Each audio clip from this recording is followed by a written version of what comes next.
చెప్పకపోతే మీకు కావాల్సినవి మీ ఇంటికి రావాల్సినవి రానివ్వకుండా చేస్తా అని వార్నింగ్ ఇచ్చింది. ఓహో. అంతలా బెదిరించాక తప్పక ట్యూషన్ ఒప్పుకున్నాను బ్రో. రోజు ట్యూషన్ టైం కన్నా ముందే వచ్చేసేది. ఆ? డౌట్స్ రాకపోయినా డౌట్స్ అంటూ నన్నే చూస్తూ ఉండిపోయేది.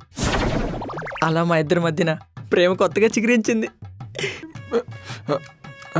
ఇందాక తప్పు క్షమాపణ అన్నావు, తర్వాత ఏమైంది?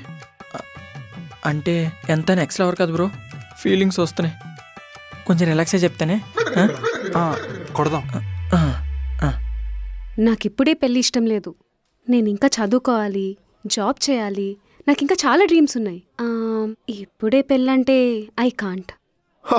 రియల్లీ వైరల్లీ నాలాంటి అందమైన వ్యక్తిని చూసాక కూడా మీరు ఈ మాట అంటున్నారంటే సంథింగ్ ఈజ్ కిస్సింగ్.